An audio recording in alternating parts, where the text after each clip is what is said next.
Testing? Testing? We good?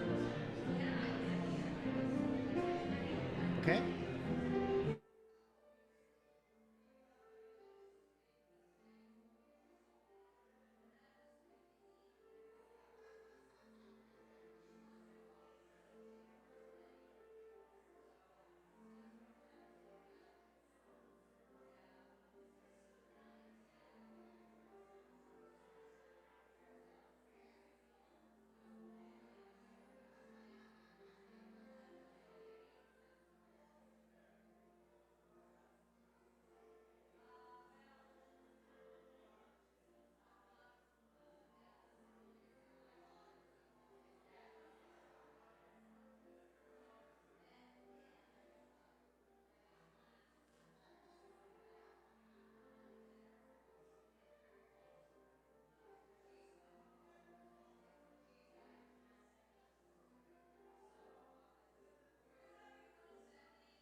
Good morning. I'm Duncan Ferguson. Welcome to the Unitarian Universalist Church of Savannah, working to build a diverse, multicultural, and beloved community. We celebrate the presence and participation of LGBTQI and straight people of all races, genders, abilities, and ethnic and national origins. We welcome you on Zoom and on site, whoever you know yourself to be, and wherever you are on your journey. If you're visiting with us and you would like to introduce yourself, please raise your hand and Steve, our usher, will bring you a microphone. If you are newly joining us on Zoom, please use the chat to say hi, and I will share with the congregation. Are there any visitors on this side of the church who would like to introduce themselves this morning? Hi, my name is Mike. I'm here with my wife, Kelly, and my son, AK, and we just moved down from the Boston area a couple months ago, so just looking for a new Unitarian church. Welcome. Welcome. Any more visitors on this side who would like to introduce themselves? Do we have any visitors on this side of the church this morning? I let my wife do the talking. Hi, everyone. My name is Katie Leo Keast, and this is my husband, Gary Keast. We just moved to Savannah about a month ago from St. Paul, Minnesota. Welcome. Any more visitors on this side? Good morning, everybody. My name is, we stand up when we got visitors at Absolutely. Church. My pastor would be like, get up. My name is Dwayne, but everybody calls me Cozy. Visiting from D.C., visiting my friend Duncan Ferguson and his domestic partner, Jenna. So, Welcome. Any more visitors on this side of the church this morning?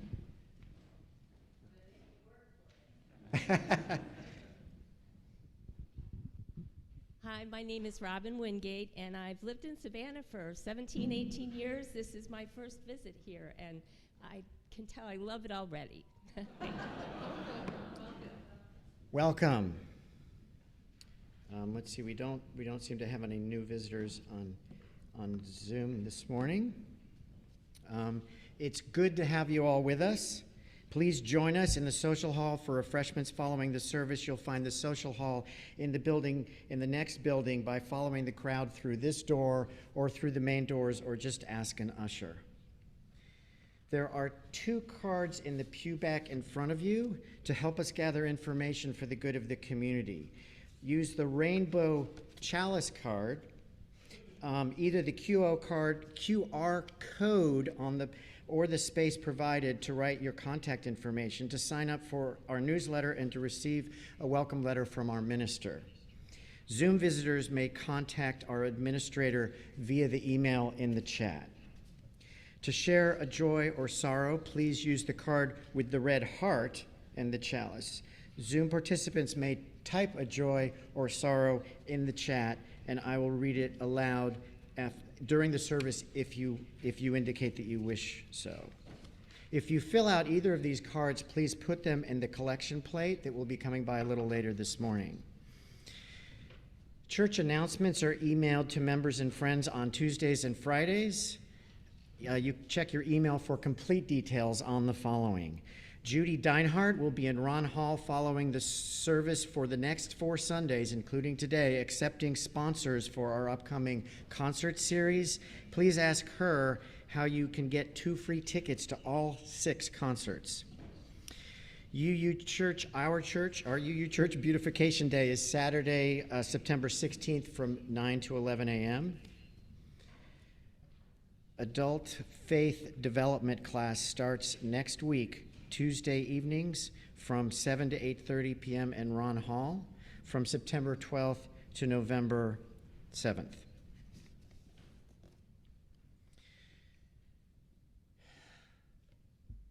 With the lighting of our chalice, symbol of our Unitarian Universalist faith, we enter into sacred time. Our chalice lighter this morning is Abigail Tyson.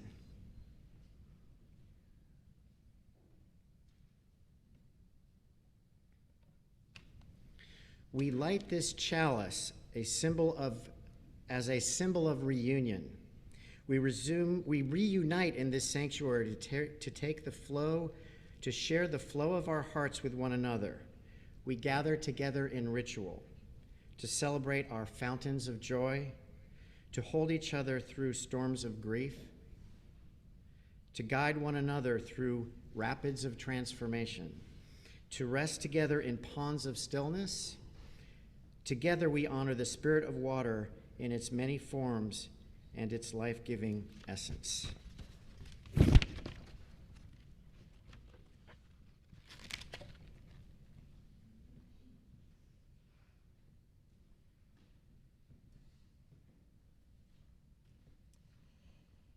The ache for home lives in all of us, the safe place where we can go as we are and not be questioned.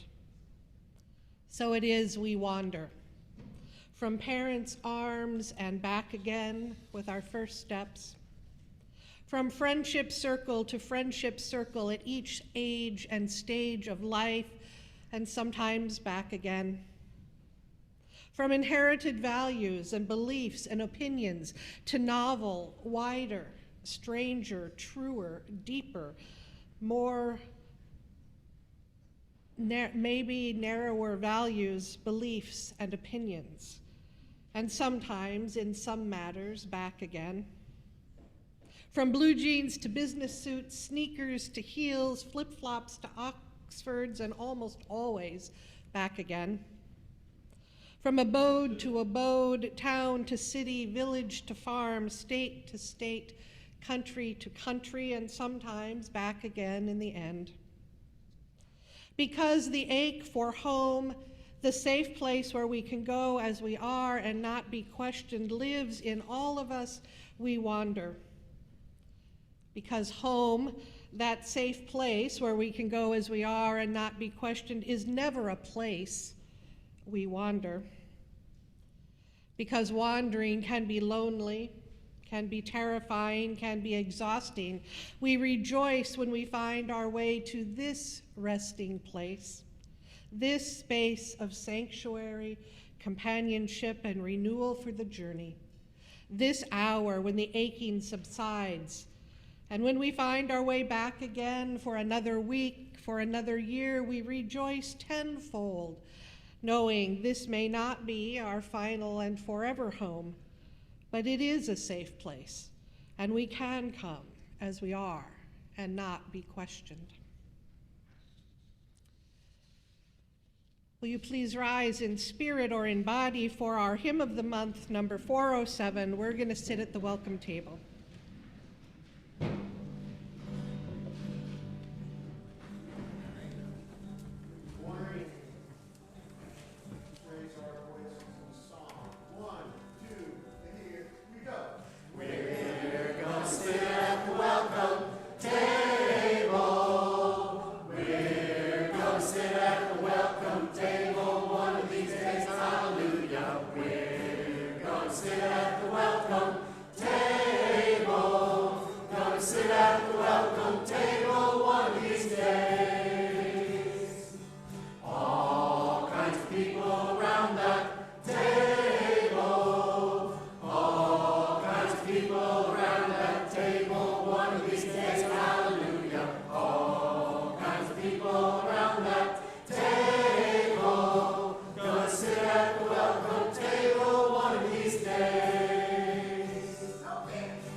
Time now for our story. Anyone who would like to see the pictures may come forward.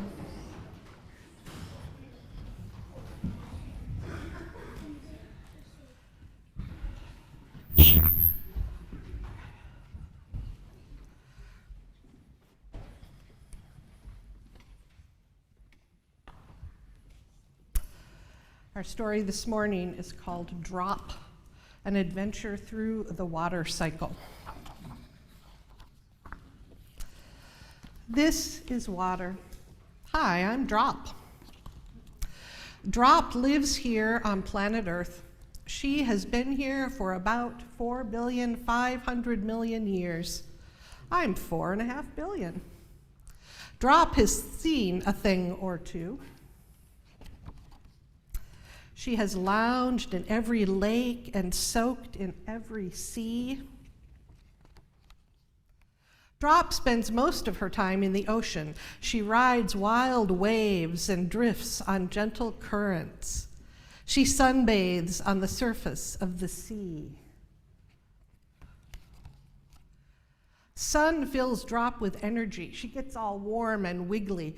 Then she pops off the surface of the water and floats in the air. Here I go. Invisible, Drop bounces around the air for days. When she gets colder and less bouncy, she reappears from teeny tiny droplets. Her friends show up too. Drop and her friends like to get together and hang out. When a lot of them get together, they make clouds. Clouds are cool. A crowded cloud can become quite an event. Drop and her friends bounce around so much that they create sparks. Their clouds turn electric. Downright shocking. It can get loud and dark, but Drop hangs in there. She knows it will all be worth it. That's when Drop gets to be rain. Drop has been every kind of rain there is, sprinkling, drizzling, pouring. She's been hail and snow too. Drop loves the adventure of it. She never knows where she'll fall. If she makes it to a mountain, she may slip into a stream, dive off a cliff, and land in a lake. If she freezes into snow or ice, she may be stuck somewhere for thousands of years. Drop has been glaciers and icebergs for a long, long time. If she falls in a forest, she may trickle down a tree and soak into the soil. She could sink down to the bedrock and rest with the groundwater. Or she could get pulled in by roots, sucked up through stems, and pushed out through a leaf. Everywhere she flows, Drop keeps things moving.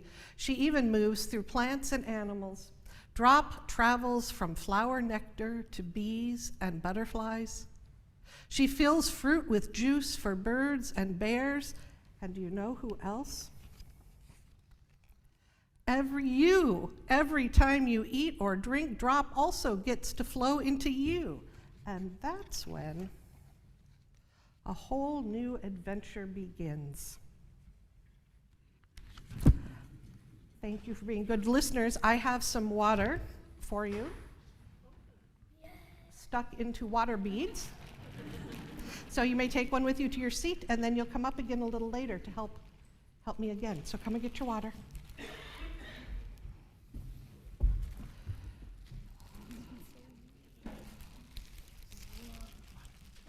Whoops, there you go.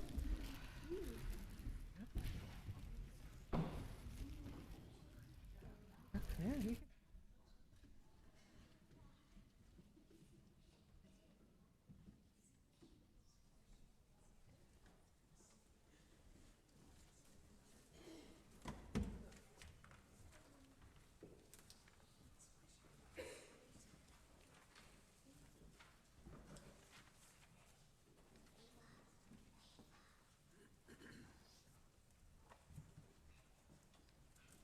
Unitarian Universalism is a grand vision of a world filled with peace and justice, love and joy.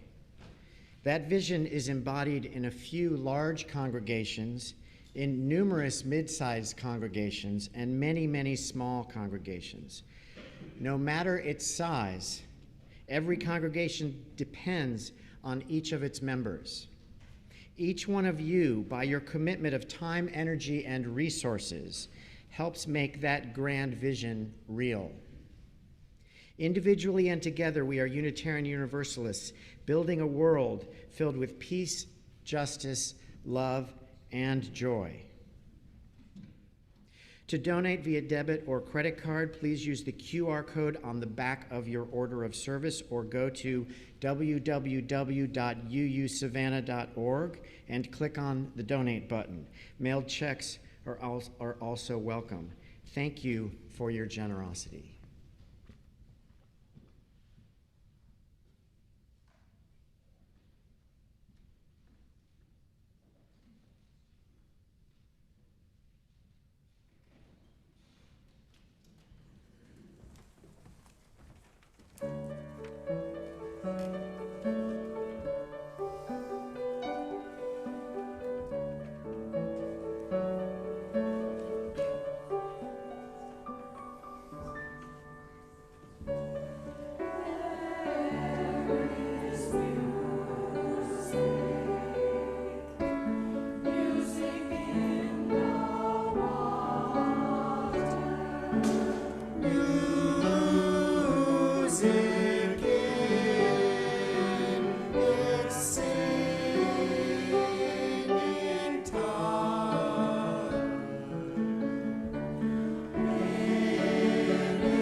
We have several joys and sorrows today.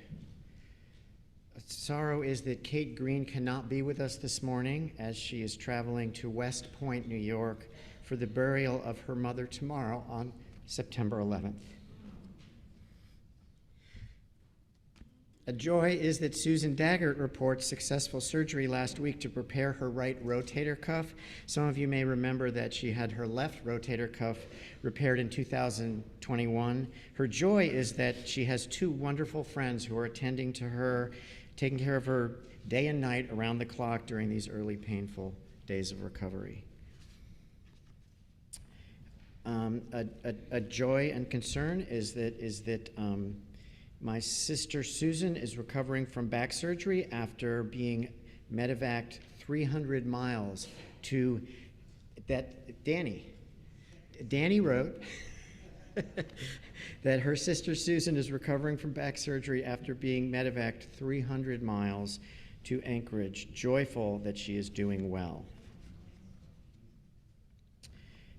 Diane Hutter is remembering her brother Bill, who died on 9/11 at the World Trade Center.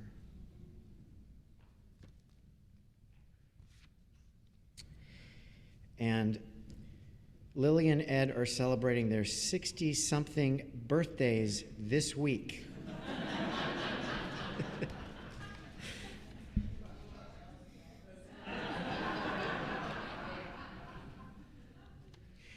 Let us hold all of our joys and sorrows, spoken and unspoken, in our hearts as we join together in the responsive reading found in your order of service.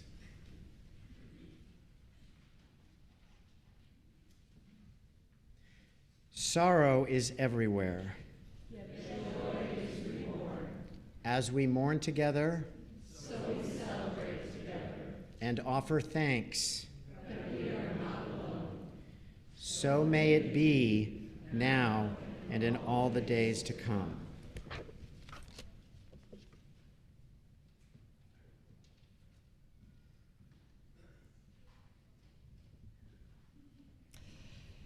Let us continue in a spirit of meditation. The words introducing the meditation this morning are from Isaac Dinesen. One evening out in the maize fields where we had been harvesting maize, breaking off the cobs and throwing them on the ox carts, to amuse myself, I spoke to the field laborers, who were mostly quite young, in Swahili verse. There was no sense in the verse. It was made for the sake of the rhyme. It caught the interest of the boys. They formed a ring around me. They waited eagerly for the rhyme and laughed at it when it came. I tried to make them themselves find the rhyme and finish the poem when I had begun it, but they could not or would not do that and turned away their heads. As they had become used to the idea of poetry, they begged, "Speak again, speak like rain." Why they should feel verse to be like rain, I do not know. It must have been, however, an expression of applause, since in Africa, rain is always longed for and welcomed. In the silence, we listen for what calls forth our spirit's applause. Beloved voices half remembered and never forgotten. Bird cries, laughter, lapping waves, wind across the marsh, the rhythms of city life, the murmurs of insects, the call of our own names. And sometimes even here, on a different continent, falling rain.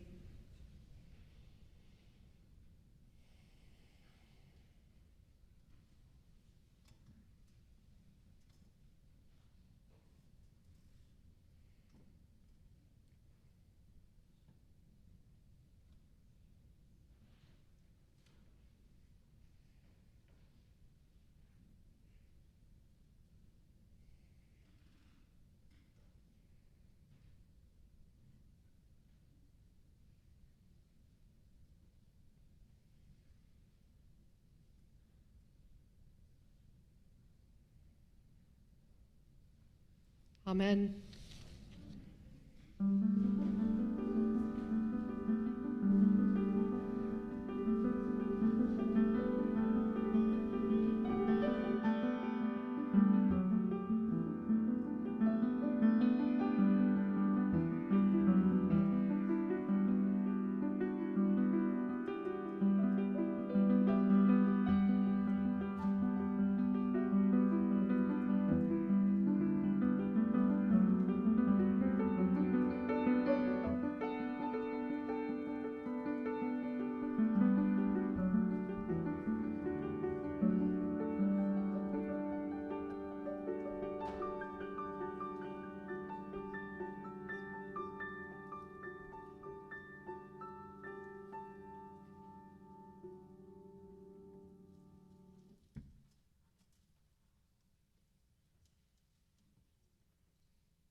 Our lay readers this morning are Patty and Amelia.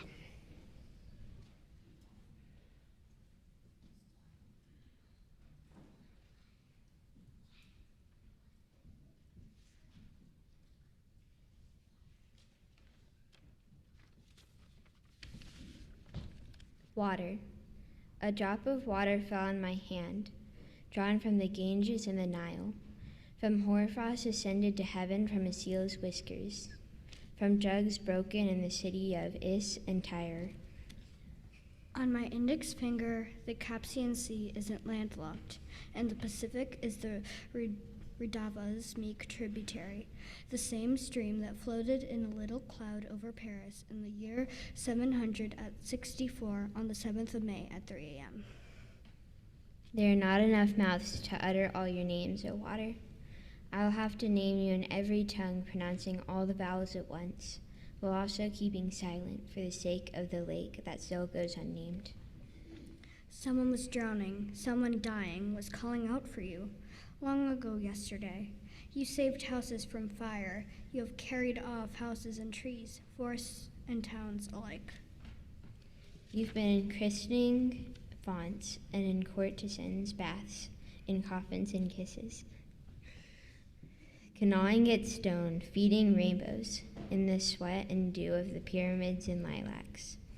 How light the raindrops' contents are, how gently the world touches me, whenever, wherever, whatever has happened.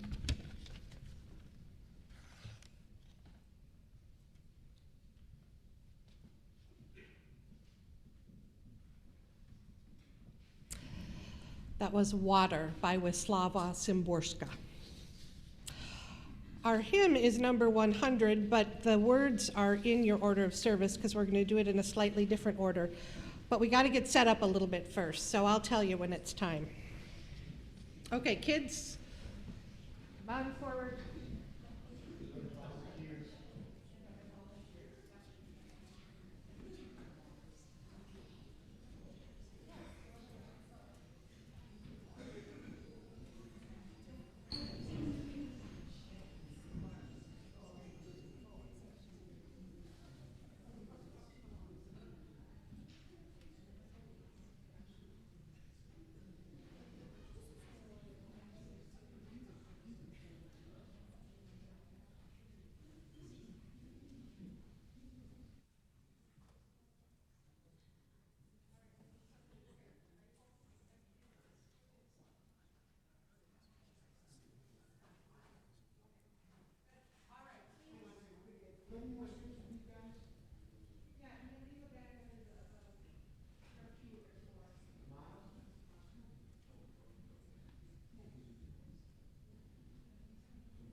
water ceremony and ingathering Sunday and water ceremony.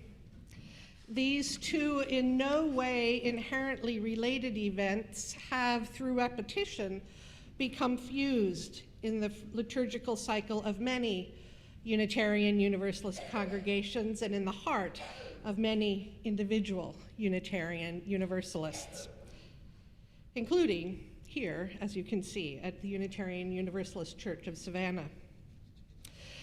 This fusion makes some small degree of sense if the water ceremony is mostly about all the places that people with the means and leisure to traveled to over the summer and collected water from. And if we don't have summer church services, or only a few services, or only a few people attend summer services. Under such conditions, it makes sense to schedule the water ceremony on the Sunday most folks return to the church for the first time in 2 or maybe 3 months. But when we have services and religious education and covenant groups year-round, and when we strive to be ever more mindful of the wide range of personal and family circumstances our congregation encompasses, especially pertaining to vacation and travel, then the whole concept of ingathering or homecoming gets a bit squishy and wobbly. Add in the already potentially problematic water ceremony, and we could end up with, I don't know, a muddled focus or muddy worship. An isolated Sunday that's like a puddle that will evaporate before it runs into the streamlet of accumulated Sundays that lead to the ocean of our communal congregational life, perhaps. Still, the water ceremony is tradition here and elsewhere, and a beloved one too. And some of us do take extended breaks from church in July and August and maybe even June. The choir returned today, and some of you did too, for the first time in many weeks. Our nursery and teen room are open for the first time in several years. And when I thought about it for more than a grumpy, antagonistic moment, the pairing of water ceremony with this not quite arbitrary ingathering Sunday does have a certain logic and thematic resonance to it. Today is both the first Sunday of the new church program year, gathering us in once more from summer pursuits that had at least some of us scattered for a while, and simply one more in an unbroken line of Sunday worship services stretching back to the chartering of the modern Unitarian, now Unitarian Universalist Church of Savannah 65 years ago this month. The latest of an even longer, though disrupted, line of worship services stretching more than 100 years farther back to the founding of the Unitarian Society of Savannah in the early decades of the 19th century, and farther still to Unitarian churches in New England, the ones those original Savannah Unitarians came from. Our theology and our refusal, in the words of one 20th century minister, to fence the spirit, reach back several hundred years farther even than those New England churches. As the poet reminded us, the same splashes of water we will shortly pour into our bowl were once hoarfrost on a seal's whisker and a cloud over Paris, and poured into and out of countless other containers, and coursed through countless bodies of water over century and millennia. According to our story this morning, 4.5 billion years. Again and again, water cycles, condensation, evaporation, ice melt, from liquid to solid to gas, rainfall and snowfall, streams to rivers to oceans, aquifers to springs to lakes, never disappearing, never introduced from a novel outside source. Continual motion and transformation, but always the same water since Earth's beginnings. We experience the vast eternal water in rainy seasons and snowy seasons, in monsoons and hurricanes, in atmospheric rivers and typhoons. We feel its absence in dry seasons and in droughts. It never really goes, but it does come and go over human time and geography. It's all one water, but we can scoop it up and contain it for a time, a discrete portion of it from specific, identifiable sources. So too, though slightly less eternal, the fact that every Unitarian Universalist church has grown out of the influence of earlier Unitarian Universalist and Unitarian Universalist churches and individuals through the centuries. That fact doesn't mean that there aren't cycles to church years, cycles of church life similar to cycles of human life and family life, and often tied to a calendar. Arbitrary or not, now that schools start at different times across the country and from district to district, and now that seasons of agriculture no longer shape almost every aspect of life, arbitrary or not, early summer has come to be understood as the end of the church year, here and elsewhere. With high summer sort of a season out of time, and early September, the beginning of the new church year. Making ritual use of water on this day to celebrate the dual and cyclical nature of church, ongoing and starting all over again, opens this annual ceremony to meaning and significance beyond that of a soggy travelogue. Wherever your portion of water came from, whether you collected it somewhere far from here or from your kitchen, or will pour some from the pitcher provided, please pause for just a moment to reflect on its significance in your life. Is it most representative of a vacation or time spent in familiar, comfortable environs near to home? Did you gather it at a time of great joy? Does it symbolize tears? Instead of inviting you all up in one long line to make your aqueous offerings, I'm going to call you up in groups. They're listed in your order of service. You can decide which group to join, and as always, you'll have the opportunity to tell us about your water. Please speak into the microphone, yes, even you with big voices. It's the only way our Zoom participants will hear you. To further honor the cycles of water and church life, we'll boil down this water after today and stow it in my study. It will be available throughout the next year for use in baby dedications and other life cycle blessings, and maybe the Rolfs will take a little to Dallas with them. Zoom participants, you may type into the chat where your water comes from, and we'll have someone pour some for you, and I will share your words as well. May the blessings begin now with our offerings and with our stories, stories of the cycles of our lives. Amen. If your water represents peace, will you come forward?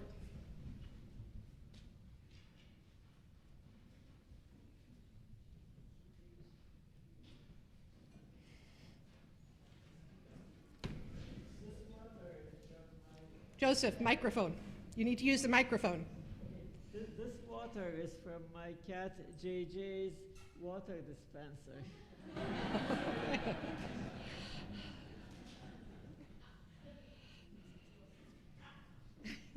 This water is from the bird fountain in my back garden, which is a place of peace and sanctuary for me.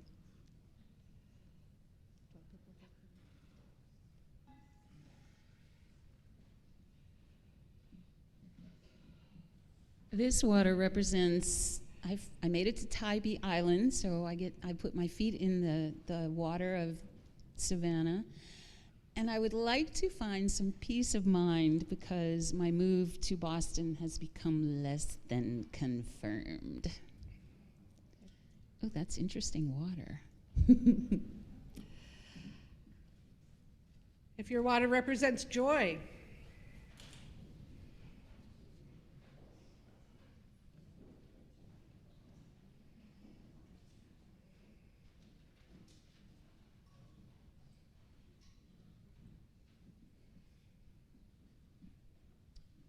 our water represents water from the May River in South Carolina, Trout Lake in Cedar Mountain, North Carolina, Casco Bay in Maine, and the Neckar and the Rhine Rivers and the Bodensee in Germany. This water represents water from the Etowah River, which flowed past Swiftwater's campground, a primitive campground outside of Dahlonega that was intended mostly for only women. We spent a lot of time floating down that river and with a lot of joy. This water is for the water park that I went to this summer.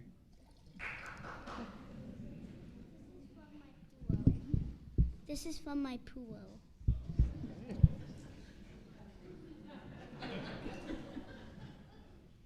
This is from my bird bath. I love watching my birds. They bring a lot of joy. This water is joy for the rains we finally got in California for agriculture after years of too much drought.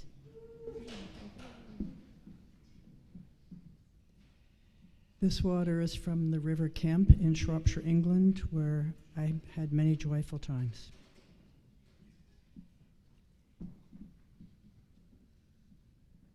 This water represents our trip to Minnesota, the land of 10,000 lakes, and so specifically 2 lakes. We were visiting friends and family and friends. Lake, something I can't pronounce, formerly Lake Calhoun in Minneapolis, and Little Sand Lake near Grand Rapids, Minnesota. Bede-Makaska is the ancient name of Lake Calhoun. Yep. Jody, could you pour 2 more splashes of water for Susan Daggett? My water represents joy from Manchester, UK. And from Nicole and Christian, our water from the Caribbean, where we've recently returned from, represents the joy of a vacation and an ancestral homecoming for Nicole. Thank you. This water was collected last night in starlight out at Tybee. It's ocean water, and it expresses both our joy of being with family and spending time in the water from the BVI in British Virgin Islands, swimming with turtles, And this water is also from Tybee. It represents the waterfalls and rivers in Colorado, which brought us together with Millie's sisters and their family and united us with our family. And this summer was a great time.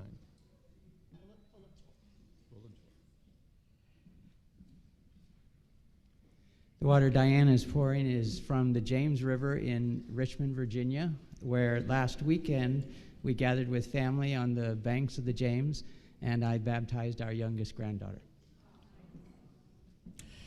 Do we have water representing love or tears?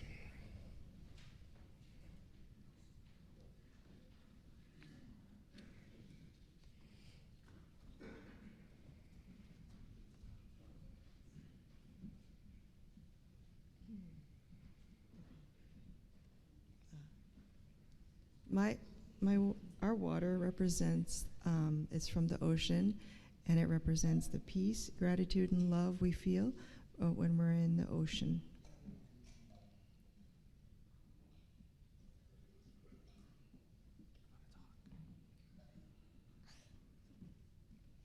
This water represents from Tybee.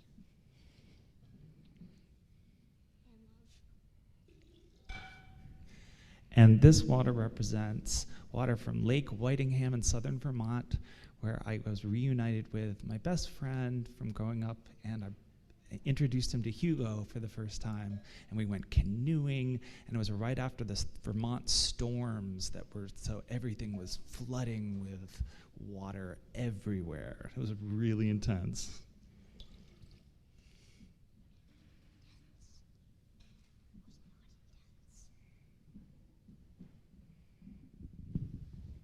This water represents my tournament that I did not win. Okay.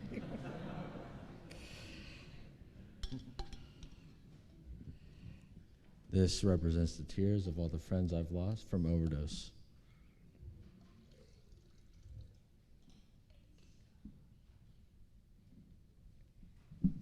This water represents the love of far-flung family, which inspired our travels this summer, and it represents the Key Largo, where we went snorkeling and kayaking with family, hikes to waterfalls and meditations under waterfalls in Utah and Ohio, and for my daughter Dagmar, who's not here this morning, where the Atlantic Ocean meets the shores of Wausau Island, and she participated in the Coretta Sea Turtle Project.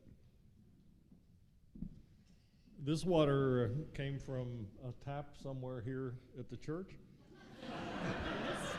And it represents the love that Don and I have felt as members of the church. And so we're going to miss you all.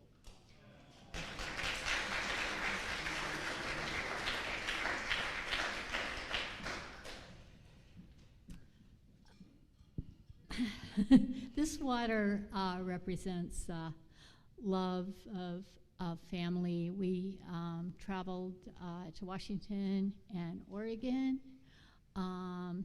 and this particular one represents a particularly beautiful waterfall that we visited in around McMinnville, Oregon area.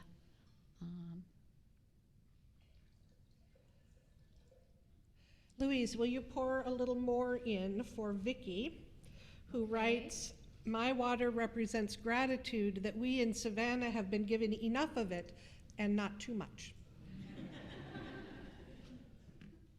Thank you. Do we have water representing birth, death, or rebirth?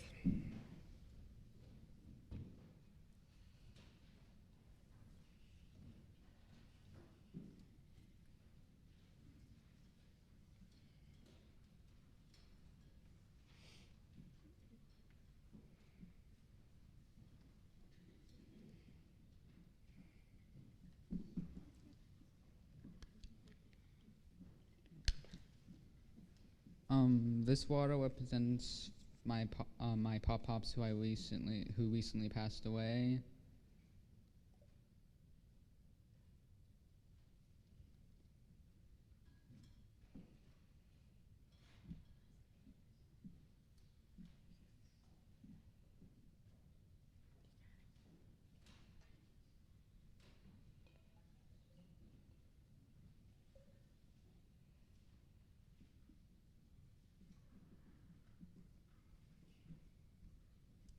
This represents the lake at Yiddish camp, which was the culmination of my year and a half of learning the language of my ancestors, and therefore a rebirth of my Jewish background.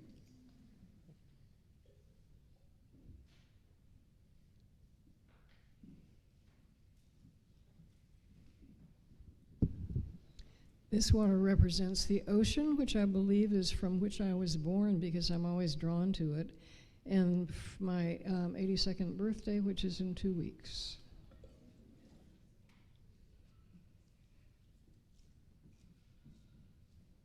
This water represents the connectedness of all life.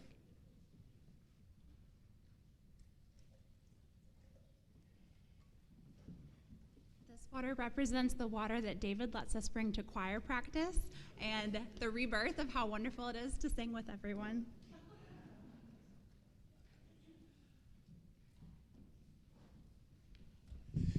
This water represents birth in this way. When I think about birth, I think about the process that gets you there, the painful process of carrying, doubting, fears, but ultimately knowing that you are delivering purpose into the world, and that's where my life is now. So here's birth.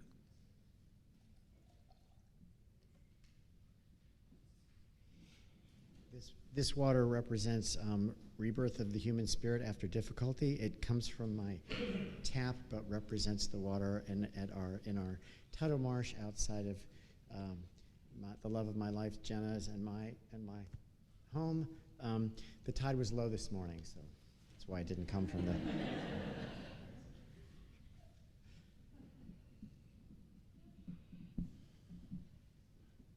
This water is for loss. I lost another friend on Friday to overdose. So.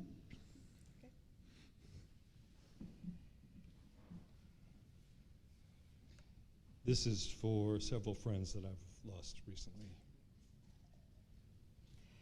Kurt, can you pour for 2 of our Zoom participants? Certainly. Claudia Scarborough's water represents the birth of generations of our families, of whom we are today. And Kimberly Newbold says, my water represents the tears shed by our family at the recent loss of my brother and mother.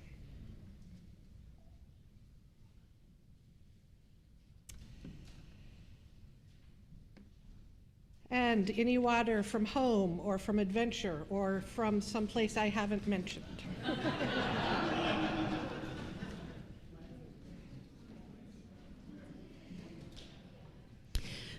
This water represents all of the water that we had to drink on our adventures over this extremely hot summer. Our family traveled in all directions separately. We flew across oceans and rivers and kayaked on rivers together and apart, and this is that water. This water represents water from the Seine in Paris, where though I was abroad, I felt more at home than I ever have.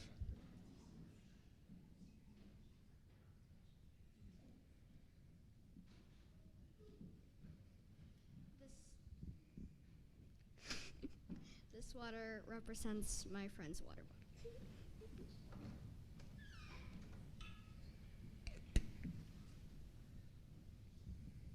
This water represents the trip over here on a bike.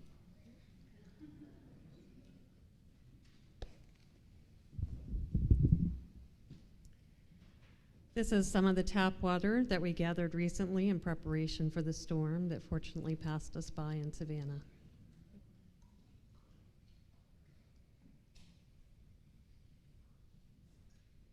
This water represents longevity and good friends.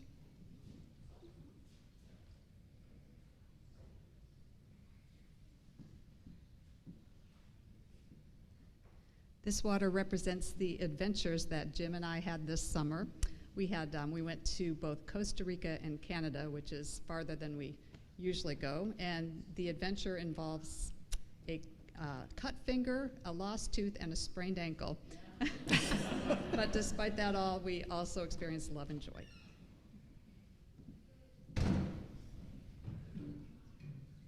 This water represents the house I've lived in my entire life, where it originates.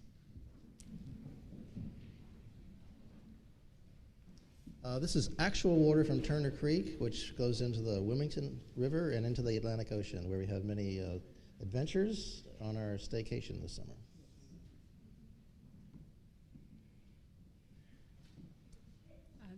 This water represents the Mississippi River that we left behind and the Savannah River of our new home.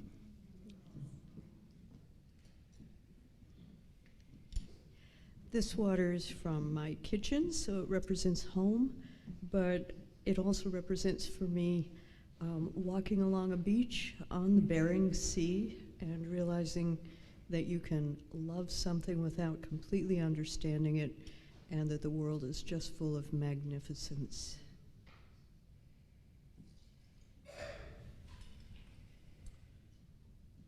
This is water from my summer home, which is in the Blue Ridge Mountains of North Carolina, which is a lot cooler than it is here, let me tell you.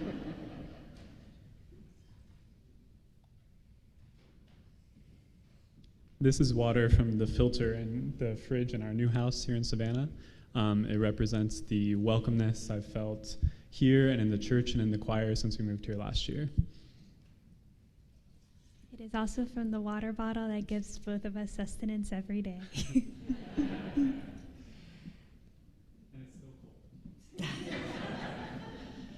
This represents water from Whitmarsh Island, Richardson Creek, which runs basically through my backyard, where I can swim with dolphins and otters.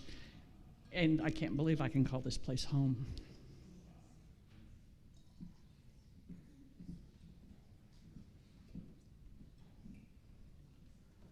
This water represents Cooper Lake, which is in Pennsylvania, where I had a heart attack, and Jackie drove me all the way back home from Pennsylvania. I'm very thankful for her. Thank you.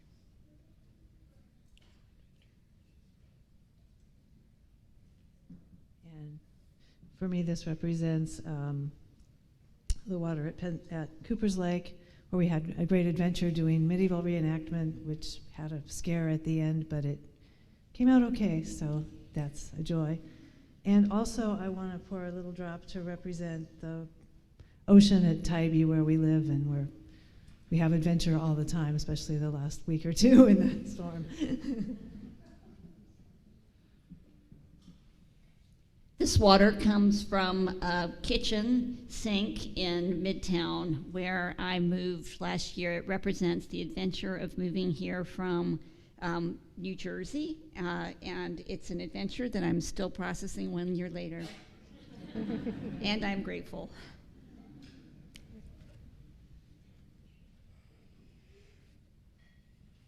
Water is life. This community is blessing.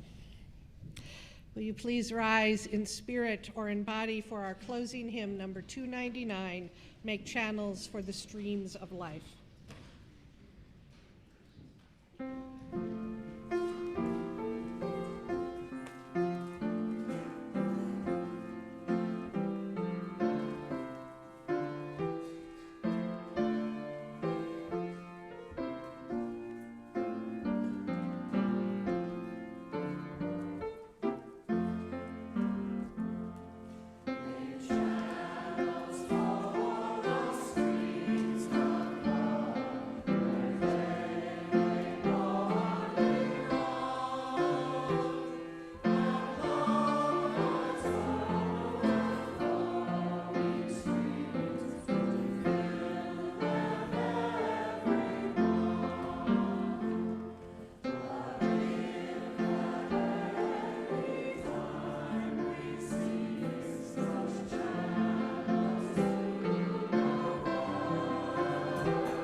Love is the water that wears down the rock. Love is the power that won't be stopped. Go forth, love incarnate, power that won't be stopped, water to wear down indifference, injustice, and greed, in your very being, making channels for the streams of love. Amen.